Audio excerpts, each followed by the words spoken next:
Welcome back friends. ये है ficus वीरेनस और ये रूट ओवर रॉक की तरह मैंने उसको ट्रेन करने की सोची है और उसको रॉक के साथ पिछले साल अटैच किया था मैंने, और मानसून के दौरान ये गिर भी गया था और यहाँ से बहुत बुरी तरह से ब्रेक हुआ था, तो उसको मैंने तुरंत ही बांध दिया था। देखिए वायर मार्क देख सकते हैं आप, वायर बाइट्स। तो बाद में इसने यहाँ बहुत ही बढ़िया सा एक एरियल रूट डेवलप किया। देखिए बहुत लंबा गया है, तो उसके सहारे ये बहुत जल्दी बढ़ने लगा। तो अगर इस तरह का एरियल रूट यहाँ डेवलप होने लगेंगे तो रूट ओवर रॉक ऊपर जो रूट डेवलप होने चाहिए वो नहीं होंगे, इसलिए ये सब हटा देंगे या कुछ और करना चाहूँगा मैं। शायद मैं इस रूट को इस रॉक पे ही लपेट देना चाहता हूँ। तो इस प्लांट के बारे में बताऊँगा तो ये थोड़ा पुराना प्लांट है और रूट स्टॉक से ग्रो हुआ था। कोई प्लांट हार्वेस्टिंग किया होगा तो उसी के रूट से ये मैंने डेवलप किया था। अच्छा लगा तो उसको पहले किसी पॉट में भी रखा था इसी पोजीशन में, और यहाँ जो ब्रांच थी उसी में से एक एरियल रूट उससे पहले साल में मैंने निकाल के उसको भी ट्रेन किया है। एरियल रूट बड़ा हो गया था तो उसको मैंने अलग पॉट में रख दिया है, बहुत ही बड़ा हो गया था तो उसको मैंने निकाल दिया। तो अब इस रूट को भी हम शायद अंदर ले सकते हैं, और ये एक्सेस रूट को हम कैसे इस्तेमाल करते हैं उसके लिए बने रहे हमारे साथ। तो चलिए शुरू करते हैं। पहले मैं ये अनकवर करूँगा। तो ये थोड़ा पुराना प्लांट तो है, फिर स्टाइल में कन्फ्यूजन था, रिवर्स टेपर वगैरह था, तो उसको मैंने पूरा पॉट रॉक पे ही रख दिया था। अब थोड़ा काम करेंगे। तो मैंने अनकवर कर लिया है, ये उस प्लांट के रूट है, कुछ डेवलप हुए हैं। यहाँ से एक रूट बहुत ही बढ़िया तरीके से रॉक के अंदर मर्ज होकर नीचे जा रहा है, जो कि प्लास्टिक से बाहर आ गया था। तो हम उसको फिर से अटैच कर देंगे। ये देखिए ये एक बढ़िया डेवलपमेंट हुआ है यहाँ। ये रूट पूरा अंदर लिया था मैंने यहाँ से नीचे, और एक पीछे से एक रूट ग्रो हुआ है। तो इस तरह से अगर ये कवर कर लेता है ये रूट, देखिए ये बहुत ही बढ़िया रूट नीचे की ओर गया है, और ये पूरा घूम के फिर से नीचे आया है। तो इस तरह से रूट बड़े होने लगेंगे तो ये बहुत ही बढ़िया लगेगा दोस्तों। भले ही ये थोड़ा ऑकवर्ड पोजीशन पे है, फिर भी मैं उसको इसी तरह से ट्रेन करना चाहता हूँ। चलिए मैं इस रूट को अटैच कर लूँगा इस रॉक के साथ।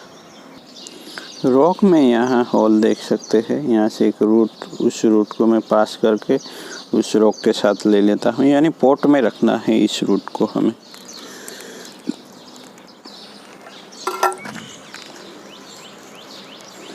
तो रूट बढ़िया से निकल आया है, और इस यहाँ फिर से एक होल है पीछे से, वहाँ से फिर से डाल के मैं आगे की ओर निकाल लूँगा मैं इस रूट को। देखिए निकलेगा यहाँ से, ये आ गया। तो कुछ इस तरह से मैं इस रूट को अटैच कर दिया है मैंने। अब ये पॉट में चला जाएगा। तो इस तरह से रूट खोल के हम कुछ रूट को अरेंज कर सकते हैं। तो जब ये मैच्योर होंगे रूट तो बड़े ही अच्छे लगेंगे, अच्छे से कवर करता है। तो और रिपोर्टिंग की ज़रूरत नहीं है मेरे ख्याल से, एक साल और ऐसे ही ग्रो करने देंगे, जिससे इसके ग्रोथ पैटर्न में कोई ज़्यादा शॉक ना लगे ग्रोथ करने में उसकी इम्यूनिटी को। तो रूट को हमने फिर से पॉट में ले लिया है। ये नीचे ग्रो हो रहा था ज़मीन में, तो जल्दी से ग्रो हुआ है। अगर ये पॉट में होते हुए ज़मीन में जाता है, अगर हम इस पॉट को, पूरे पॉट को ज़मीन में रखते हैं तो भी बढ़िया होगा। तो फिर से वही प्लास्टिक लपेटना होगा मुझे, क्योंकि लॉकडाउन की वजह से अब मुझे नया प्लास्टिक तो मिलने से रहा। और मैं कह रहा था कि ये रूट्स जो कि ज़्यादा ही है, तो ये निकाल के हम क्या कर सकते हैं, पोट में एस्टाब्लिश हो चुके हैं और डेवलप हुए हैं उसके फाइबर रूट भी, तो इसे रूट को निकाल के हम किसी दूसरे प्लांट पे ग्राफ्टिंग कर सकते हैं दोस्तों, वो भी हम ट्राई करेंगे। तो चलिए ये रूट मैं निकाल लेता हूँ। तो ये ऐसे रूट में डेवलप होने नहीं देना चाहता, क्योंकि अगर ये डेवलप हुए तो रॉक के ऊपर जो रूट है वो डेवलप नहीं हो पाएंगे। तो यहाँ बहुत सारे रूट्स हैं, तो हम किसी दूसरे प्लांट पे उसको ग्राफ्टिंग करेंगे आज, जिससे प्लांट की ब्यूटी में और अच्छा इजाफा हो जाएगा। ये नहीं काम आएंगे क्योंकि ये एस्टेब्लिश नहीं हुए हैं, मगर जो पॉट के अंदर रूट है वो रूट अच्छे से ग्राफ्टिंग हो सकते हैं।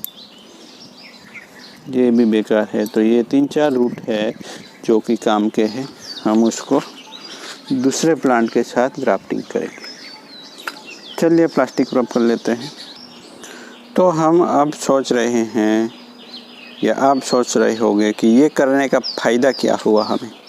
तो दोस्तों ये अब रिवर्स टेपर था यहाँ, तो यहाँ से ये रूट कितना बड़ा हो गया एक ही साल में। तो ये अब जो चौड़ाई बनेगी यहाँ, ये ट्रंक कहा जाएगा दोस्तों, जो ये रोक के साथ लगा है। तो यानी ये ट्रंक डायमीटर हो जाता है, तो यहाँ जो रिवर्स टेपर है वो निगलेक्ट हो जाएगा।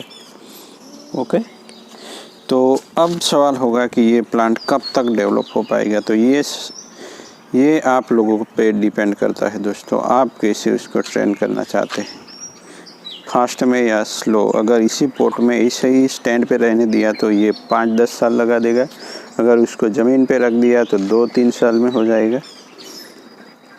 और आप कैसे उसको ट्रीट करते हैं, कोई सेक्रीफाइस ब्रांच रखते हैं या नहीं, उसको कब कैसे ट्रिम करते हैं, ये सब एक्सपीरियंस से आता रहता है।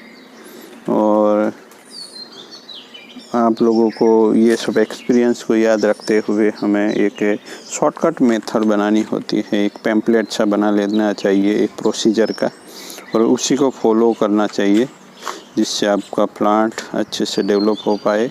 तब ये 2 सालों में, मेरे ख्याल से अगर मैंने ज़मीन पे रखा इस पॉट को, तो 2-3 सालों में, कम से कम 2 साल में तो अच्छा डेवलपमेंट होगा इसमें, अगर ये रूट कुछ एस्केप कर जाते हैं उसके नीचे। तो चलिए मिलते हैं उसके अपडेट।